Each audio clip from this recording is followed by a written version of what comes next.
यह 2021 के मिड में लॉकडाउन के हटने के बाद इंडियन इकोनॉमी में रफ्तार लाने के लिए जब पावर की बहुत तेजी से डिमांड बढ़ने लगी और इंडिया ही नहीं बल्कि इंटरनेशनल लेवल पे भी पावर की डिमांड बहुत तेजी से इंक्रीज होने लगी, तो इसी के चलते कोयले की शॉर्टेज साफ तरीके से देखी जा सकती थी और इंडिया ने अक्टूबर 2021 में कोयले की कमी के कारण सबसे ज़्यादा पावर शॉर्टेज को फेस किया। नमस्कार दोस्तों, मेरा नाम है आकाश लोहिया और आप देख रहे हैं देसी डिटेल्स। गाइस, आज की इस वीडियो के अंदर हम जानेंगे कि इंडिया ने किस तरीके से कोयले की कमी के कारण पावर की शॉर्टेज को फेस किया और इसके लिए क्या क्या सॉल्यूशंस निकाले। Without wasting time, let's start the video.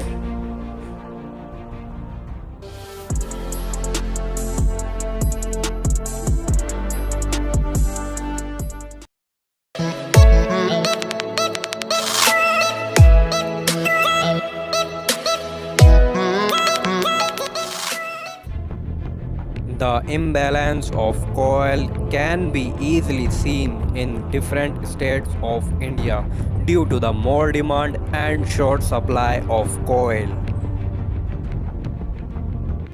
जिस तरीके से मार्केटिंग फिलोसफी काम करती है, जब किसी चीज के अंदर डेफिशिएंसी या कमी हो जाती है तो उसकी डिमांड भी धीरे धीरे बढ़ जाती है। वही हाल कोयले का भी हुआ। जब कोयला ग्लोबली तौर पर शॉर्ट होने लग गया तो इसकी डिमांड भी बढ़ने लगी, जिसकी वजह से कोयले के जो इम्पोर्ट्स थे वो भी बहुत ज्यादा कॉस्टली हो गए। इंडिया जो कि अलग अलग कंट्रियों से कोयले को इम्पोर्ट करता था, अब इसके जो इम्पोर्ट है बहुत अधिक महंगे होने के कारण इंडिया के जो पावर प्लांट्स है वहां पर कोयले के इम्पोर्ट्स को कम कर दिया गया, जिसकी वजह से हमारे जो डोमेस्टिक पावर प्लांट्स है वहां पर कोयले की सप्लाई बहुत कम हो गई। अंडर द नॉर्म्स और गवर्नमेंट रिकमेंडेशन के अकॉर्डिंग पावर प्लांट में कोयल वैसे तो 15 से 30 दिन तक का रहता है और ये कोयल माइन और पावर प्लांट की डिस्टेंस के ऊपर भी डिपेंड करता है। लेकिन हैरानी की बात तो यह है कि पावर प्लांट के अंदर जब कोयल की कमी आ गई थी तो यह स्टॉक केवल 4 दिन तक का रह गया था, जो कि क्रिटिकल सिचुएशन कंसिडरेट की जाती है। धीरे धीरे बहुत सारे पावर प्लांट बंद हो रहे थे। पंजाब के 3 पावर प्लांट बंद हो चुके थे और पंजाब के स्टेट पावर कॉर्पोरेट लिमिटेड को प्राइवेट फर्म से इलेक्ट्रिसिटी खरीदनी पड़ रही थी। वहीं 3 से लेकर 6 घंटे तक की इलेक्ट्रिसिटी कट की जा रही थी। वहीं दूसरी तरफ अगर हम देखें तो 108 पावर प्लांट में से 98 पावर प्लांट जो कि पिटहेड पावर प्लांट थे वो कोयल माइन से बहुत ज़्यादा डिस्टेंस पे सिचुएटेड होने के कारण कोयल की शॉर्टेज को फेस कर रहे थे और उनके पास केवल 8 दिन तक का कोयल स्टॉक रह चुका था। वहीं महाराष्ट्र के अंदर 13 पावर प्लांट बंद हो चुके थे और लोगों को कम इलेक्ट्रिसिटी यूज करने की नसीहत दी जा रही थी। वहीं ईयर 2021 के सितंबर के मंथ में कोयले का प्रोडक्शन करने वाले एरियो में भारी बारिश होने की वजह से कोयले की खुदाई और इसके ट्रांसपोर्टेशन में बहुत ज़्यादा रुकावटें हुई, जिसमें पश्चिम बंगाल, झारखंड और उड़ीसा के कई कोल खदानों में भारी बारिश होने की वजह से पानी भर जाने के कारण कई दिनों तक काम बंद रहा और इसकी वजह से कोयले का प्रोडक्शन और इसकी सप्लाई पावर प्लांट तक नहीं हो सकी। वहीं कोयले की शॉर्टेज होने के कारण बहुत सारे स्टेट्स में इलेक्ट्रिसिटी का प्रॉब्लम को फेस किया गया, जिसके अंदर गुजरात, राजस्थान, महाराष्ट्र और वहीं ईस्टर्न इलाकों में आंध्र प्रदेश और उड़ीसा, झारखंड वाले स्टेट शामिल थे। चलिए देखते हैं कि गवर्नमेंट ने कोयल की शॉर्टेज से निपटने के लिए क्या क्या एफर्ट्स करे।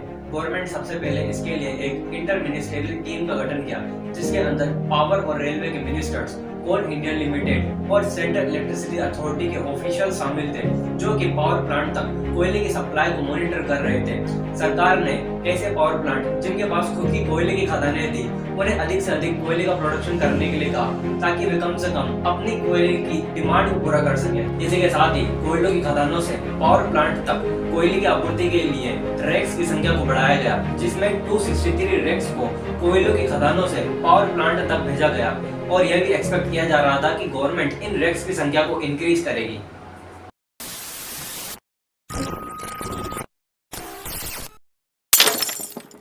कोयला जो कि एक डर्टीएस्ट फॉसिल फ्यूल माना जाता है और अगर हम प्रेजेंट टाइम पे देखें तो मोर देन 68% तक जो इलेक्ट्रिसिटी है वह थर्मल पावर प्लांट के थ्रू जनरेट की जाती है। यह सब होने के बावजूद भी इंडिया जो कि पूरे वर्ल्ड का 4th लार्जेस्ट कोयल का रिजर्व माना जाता है और यह चाइना के बाद 2nd लार्जेस्ट इम्पोर्टर भी रहा है। इंडिया ने वैसे तो पहले ही रीन्यूएबल एनर्जी के शेयर को इंक्रीज़ करने के लिए कदम उठाए हैं, लेकिन अभी भी इसमें कुछ कदम उठाने बाकी है। रीन्यूएबल एनर्जी में micro scale biogas plant, rooftop solar panels और रूफटॉप विंड टर्बाइंस को प्रमोट किया जाना चाहिए, जिससे हम एनर्जी की सेल्फ सफिशिएंसी को गेन कर सकते हैं। वहीं इंडिया ने COP26 समिट की बैठक में 2070 तक कार्बन न्यूट्रलिटी के गोल को अचीव करने की बात की गई है, लेकिन अभी भी इंडिया को कोयले के प्रोडक्शन और इसके इंपोर्ट पर जो निर्भरता है उसको कम करने की ज़रूरत है। कोयल जो कि एक नॉन रिन्यूएबल एनर्जी का एग्जांपल है, क्योंकि इसको बनने में लाखों करोड़ साल का टाइम लग गया है और may be in future India को इसकी वर्ष शॉर्टेज का सामना करना पड़े। सो इट्स इम्पोर्टेंट कि इंडिया को रिन्यूएबल एनर्जी के रिसोर्सेज के ऊपर काम करना चाहिए। रिन्यूएबल एनर्जी के जो रिसोर्स होते हैं वो नेचुरल रिसोर्स होते हैं, जिसमें solar energy, wind energy, hydro power energy, geothermal energy और बायोमास एनर्जी आते हैं। ये सारे के सारे सस्टेनेबल एनर्जी के एग्जांपल है जिन्हें हम लंबे टाइम तक सस्टेन कर सकते हैं। सो इट्स क्लियर कि सस्टेनेबल एनर्जी इंडिया की इकोनॉमिक ग्रोथ को लीड करने में एक इम्पोर्टेंट रोल प्ले करेगा। तो दोस्तों, अगर आपको वीडियो इन्फॉर्मेटिव लगे और वीडियो पसंद आए तो वीडियो को लाइक करना, शेयर करना और चैनल को सब्सक्राइब कर देना।